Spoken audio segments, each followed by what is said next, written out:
কলকাতায় ফিরেই বিস্ফোরক রাজ্যপাল, মুখ্যমন্ত্রীকে নজিরবিহীন আক্রমণ বোসের। শ্লীলতাহানি বিতর্কে মুখ খুললেন রাজ্যপাল। বিতর্কের পরেই রাজ্য ছাড়েন Bose. Governor is supposed to stay away from politics.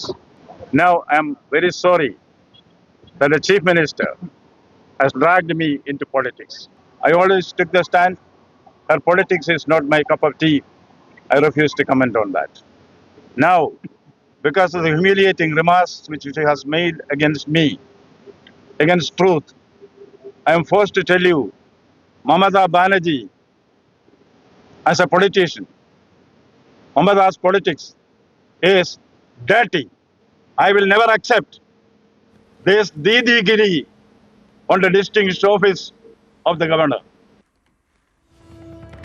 নির্দোষ হয়ে থাকলে পালালেন কেন? বোসকে পাল্টা আক্রমণ শান্তনু সেনের। মহিলা যখন নিজে পুলিশের কাছে অভিযোগ করছেন, পুলিশ প্রাথমিক অনুসন্ধান করবেন, তার জন্য রাজ্যপাল তার সমস্ত অফিসের কর্মচারী স্টাফেদের বলেছেন কেউ যেন পুলিশকে সহযোগিতা না করে। আর সবথেকে মজার ব্যাপার, তিনি ভয় পেয়ে লেজ গুটিয়ে কোচিতে পালিয়ে গেছেন।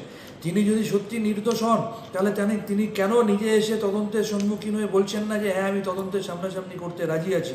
আমি ব্যক্তিগতভাবে রাষ্ট্রপতি মহোদয়কে অনুরোধ করব, যেহেতু একজন মহিলা রাজ্যপালের বিরুদ্ধে এই ধরনের অভিযোগ থানায় করেছে, আপনি বিষয়টি নিজে টেক আপ করুন এবং এটা যদি সত্য প্রমাণিত হয় তাহলে এই রাজ্যপালের বিরুদ্ধে আইনানুগ যা যা ব্যবস্থা নেওয়ার সেটা যাতে নেওয়া যায় তার পথ প্রশস্ত করুন।